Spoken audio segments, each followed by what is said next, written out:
This is ChangeMakers with Katie Gore, finding the right solutions for the affordable housing community. Today's ChangeMaker is Preston Prince, the Executive Director of the Fresno Housing Authority. He's been running the Housing Authority in Fresno for 13 years, and before that, he was Executive Director of the Aurora, Colorado Housing Authority.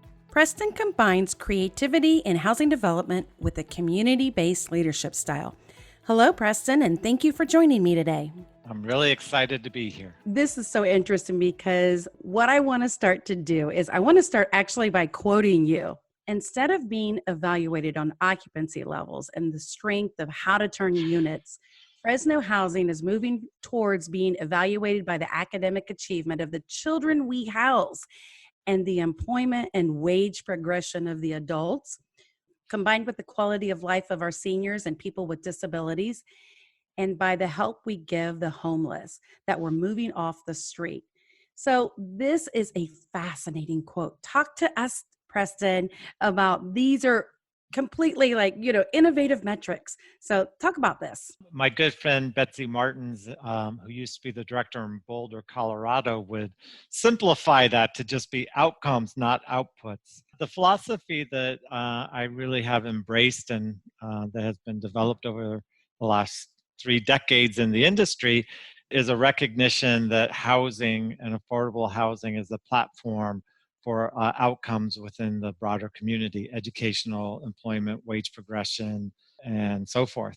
And so we as a housing authority need to get beyond just compliance within our programs. It's an important management tool to know occupancy levels and turnover rates and all of those things. But what really matters is what's the purpose behind the housing. And that's what we're doing here in Fresno, is really being thoughtful about the purpose behind our housing. And we understand there has to be compliance and accountability, and you do have to, establish what those management tools are. But you guys have just been so bold to say, let's look at literacy levels. Let's look at employment, because it's not just obviously having the affordable housing unit, but you guys want to say, economic advancement is what we're after, and housing is the conduit for it. So what has been the hardest thing to achieve as you guys have done this? The hardest thing has been alignment around mission and purpose, to be quite honest, that staff, commissioners, community members, stakeholders all see us as a provider of housing and think that if we are getting into education or into health or wage progression, that we are getting out of our lane, that we are drifting and diluting our ability to meet our core purpose. So that would be one thing. The second tied to that is the measurements. It has been really hard to be able to come up with what are the right things to measure, and then to know that housing has the impact on that measurement. For example, Fresno Housing, we house about 15% of the 74,000 children that are at Fresno Unified. And we know that regardless of grade level, our kids have lower GPAs, higher absentee issues, higher disciplinary action, and we have a higher dropout rate. So by those measurements, housing is doing a terrible job, right? And so the difficult task is to really be able to connect the investment happening through housing and then that measurable outcome that we're trying to do in the broader community. So I get what I hear you saying as far as, stay in your lane, let's figure out what the right things are to measure. But a restaurant, if I can use an analogy here, and my staff at Quadell, they always laugh with these analogies. So brace yourself. But a restaurant understands that the cook has to stay in the kitchen. But if the product that he's sending out of the kitchen doesn't work for them, it affects their brand. It affects their customers. It affects their reviews. It affects everything in that space, right? So there is a piece that says, hey, cook, you're in the kitchen, make what we tell you. But he is so closely tied to what is happening in that restaurant. And so your community, they want to tell you guys, be housing, right? But you guys realize to say it's more than that. It's contributing to the community. It is understanding the needs of who is in housing and how to make the whole community move forward.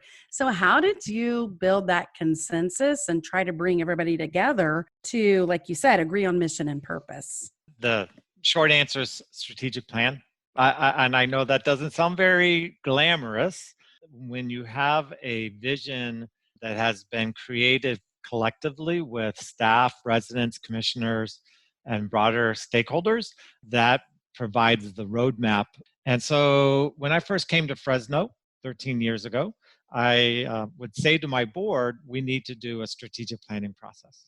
And I kid you not, they said back to me, our strategic plan was hiring you. And so that's all we need to do. And it took probably 2 years before I was able to get them to understand why a strategic plan was so important. There are many things that I was working on, and I came back from my first and second year review with the board, and they were like, we want to get involved in these things that you're working on. And I'm like, no, I'm doing the business plan. I'm implementing things. You need to help create the vision through a strategic plan. And so that process took probably 2 years, hundreds of stakeholder meetings and interviews with broader community members, dozens of meetings with residents, many, many meetings with staff, and obviously with the board. And we really asked the question, what do we want to be as we invest here in Fresno? We're investing over $200 million a year in the community. What do we want coming out of that? 99% occupancy is great, but that doesn't answer the question of, but what does the occupancy really mean? And so through the strategic planning process, we did create a focus on education, health, and wage progression, economic development of the families. There are many things that people can choose as they do a strategic planning processes around what they think are the important items. But those are the ones that we really came up with. And then it's a lot of meetings with elected officials and community members. My job has really been about communicating our vision and connecting with our external partners. And the day-to-day operations are really done by the 225 staff of the Housing Authority. So, this podcast series is about change makers, and everything you just said, I almost could stop there and say that you are actually implementing change just with the strategic focused approach, just with the incorporation of community-based metrics, just with saying, hey, we've got millions of dollars going into development, and I could just stop there. But what I am so impressed with what you are doing is that you actually have even more movement toward how well things are going. So I want to hear about some of your wins for your area, for you, for your team, for Fresno. I think one of the most amazing wins we've had in this community is that from 2011 to 2018, we had a reduction of homelessness by 60% in our community. And that work was led by the Housing Authority in partnership with our continuum of care partners, Fresno County and Fresno City, and many others. I'd say the second has been our partnerships around education. It started with something that was initiated by First Five, working with 6 local schools on pre-K programs. And instead of us going to them saying, we know education and we're going to tell you how to educate, what we said is, you know education and you know pre-K. How do we help you with pre-K programs? And each school district came up with a different idea. So that's been pretty amazing. That continues with our work in the area of cradle to career and really connecting into the educational spectrum for our kids. The third area I would say is really around community engagement and resident engagement, that we are much more empathetic to our residents and we interact with them, we listen to them. And let's be quite honest, in today's world, the COVID-19 has shown the disparity and equities of our world. I feel like we started a while ago to really ask the question from our residents' perspective of how do we do a better job? How do we meet their expectations and their needs? And so I would say it's around resident engagement and community building has been really successful and powerful to me. So you have used a national platform for affordable housing. And so you are really so much bigger than Fresno. But what I want to highlight here is how you actually solved problems for Fresno. And I want to walk through for people who are not familiar with Fresno. So let's just first start. What can you tell us about the area? What about Fresno? Well, Fresno, for people who don't know California very well, or Fresno, we are Central Valley. So we are 3 hours north of LA, 3 hours south of San Francisco, and 3 hours inland from the ocean. I always talk about it's where Midwest meets California. It is a little bit more conservative than the rest of the state, and it's a very strong agriculture-based economy. I have to say there are amazing people here, really dedicated, committed, wonderful people. It is a great place for families and children, no doubt about it. And I had to say that first because the second part is Fresno has the highest poverty rate in the United States. We have a history of segregation, a history of poverty that has led to life expectancy in certain areas, really horrible health conditions in certain areas. Just makes it that much more important for the housing authority to be a part of answering the problem as opposed to continuing to create segregated neighborhoods. So that's really the compelling reason about why we have to do things differently is Fresno needs a different trajectory. The community members deserve better outcomes than what is happening. It's not fair that in 93706 the life expectancy is 20 years lower than the life expectancy in a zip code 5 miles away. That's just not an acceptable place to be. So you've got the competing demands, obviously, that, rents probably are not going down. You've got low wages, or, maybe you even have some, economic conditions where the employment conditions have to actually be worked out and solved differently. And so I think this is what you're doing now here is that you're mapping out solutions for not just your agency, but for the city. So go through and tell us how you guys have been so strategic here in helping the homeless basically move off the streets and tell us who they are. I mean, personalize this for us. In Fresno, when I came here in 2007, 2008, our point in time count showed that we had about 5,000 individuals on any given night on the street. And we had the highest percentage of people who were on the street who are unsheltered. So there are other communities that might have had higher gross numbers of individuals unsheltered. Ours, as a percentage of the homeless population, was the largest in the country. So what happened, it was kind of funny. The Housing Authority was involved in homelessness. We were a member of the Continuum of Care, and we managed the Homeless Management Information System, HMIS, for Fresno. And I had been here not very long, less than 6 months, and a number of the Continuum of Care partners asked for a meeting with me to let me know that they were really disappointed in the Housing Authority's performance, not just in the management of HMIS, but really in addressing homelessness. The first thing that happened is that we got the chair of the Continuum of Care to join the Housing Authority board. So she was appointed by the mayor, and she became elevated into a role as the board chair.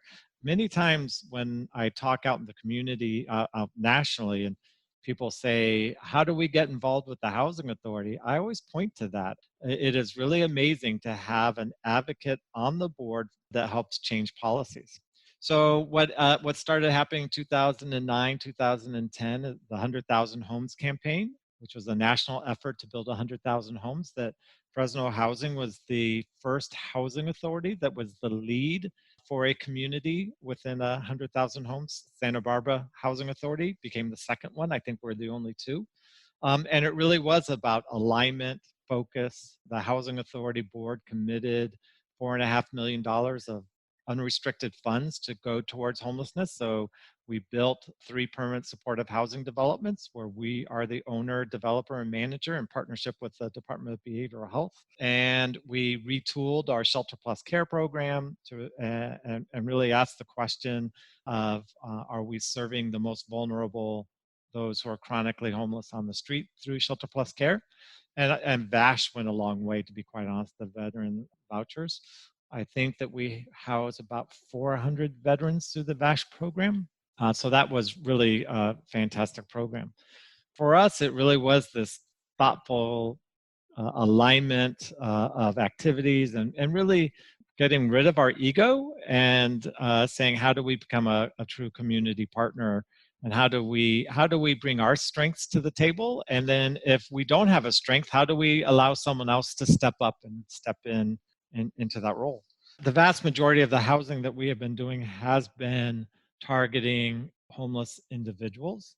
We have a rapid rehousing program and partnership with our domestic violence organization and other organizations serving family and youth, but for the most part we focused on adults. And I have to tell you, my favorite part of my job is going to the holiday events at our Renaissance properties and being able to share Thanksgiving or Halloween or Christmas meal with people. And I remember going into a place one time and I was walking around talking to people and shaking hands. And this one person totally shunned me. He would not talk to me. And later, when we were getting food at the buffet line, he said something to me about how he didn't shake my hand. And I was like, yeah, I kind of noticed that. And he was like, well, a person like you doesn't want to shake my hand. And I was like, well, what do you mean? He goes, well, I'm homeless. And I was like, well, you live here now, right? And he was like, yes. And I was like, well, you're not homeless. You have a home. And then he looked at me and he goes, well, I don't want to shake your hand now, but I like to give you a hug. Can I hug you? And I was like, yes, of course. And so we started hugging. And then as we separated, he looked at me in the eyes and he said, now you need to help me get a job. And I just feel that what our job at Fresno Housing, our job is to really just be non-judgmental and to know deep in our hearts that the people we are serving have tremendous virtue. They just lack money. And sometimes they have an illness, right? And so it's like, let's not be judgmental and let's not be afraid, but let's actually walk into these situations knowing that we respect people and that we really value them. And I feel like that's embedded and imbued throughout our organization today. And then how do you convey that to your staff? Like, what means do you, as the leader, they're going to see you walking around in the environment, they're going to hear you. What tools are you using actually throughout your organization to convey that and to say, okay, any one of us could be in this Yeah. situation, whether it be illness or housing or economic. So what are you doing in that space? Yeah, so I started early on having 4 all staff events. The first event, and so it's every 3 months, bring everyone together. The first event really focuses on context, that housing is part of something broader, whether that's education, land use, economic development, would bring in keynote speakers to help us think about context. That we as a housing authority cannot do things alone or in a vacuum. It's through partnerships internally with other staff and other departments to really break down those silos, but partnerships within the communities. The third, I used to call it mindfulness, which I think the staff just thought I was a hippie from Seattle. So I call it intentional decision making, that there has to be intent behind our decision. We don't do things because that's just the way we always do it. And then the last meeting is our stewardship event. And within stewardship is recognizing that we do have to give up our egos and come together and be selfless as we provide our service, that this is stewardship of trust and public funds. But throughout all of those is this real belief in empathy.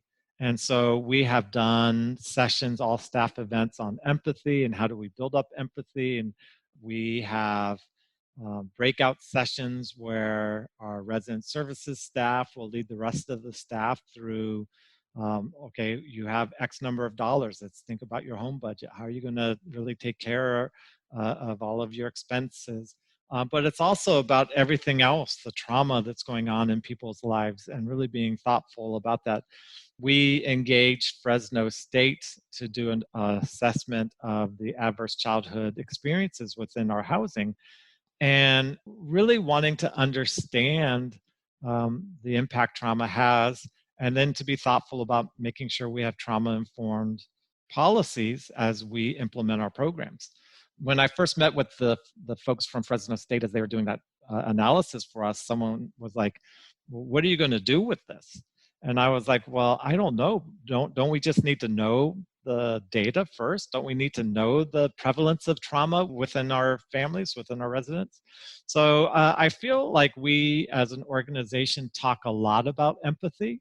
And over the last year, we started a very intense and painful process around diversity, equity, and inclusion. And as part of that, we brought in Richard Rothstein, who wrote Color of Law. We brought in a leading expert on disparities among homelessness.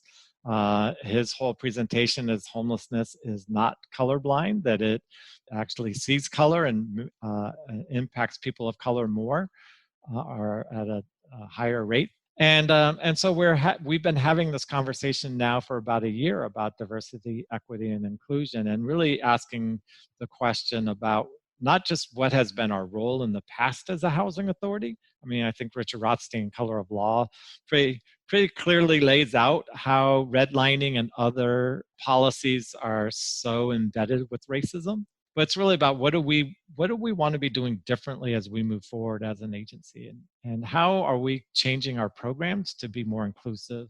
And so I feel like maybe 10 or 12 years ago, staff didn't quite understand what I was trying to do. Now they are pushing me along, and they have really high expectations for us to be really inclusive and equitable. Preston, I can talk to you all day, but we have to hit pause right here. Coming up in part 2 of my interview with Preston Prince, the Executive Director of the Fresno Housing Authority, Preston tells us about the importance of intentional decision making. We all have gut feelings about what works. We need to get away from those, because I can tell you right now, 90% of the time, I think my gut feelings are wrong. It's like, how do you step back and get to data and really embed that as the philosophy, as opposed to let's do things based upon gut. Thanks for listening to ChangeMakers with Katie Gore. To find out more about Katie, go to quadel.com. That's QUADEL.com. This has been a production of Forbes Books Radio.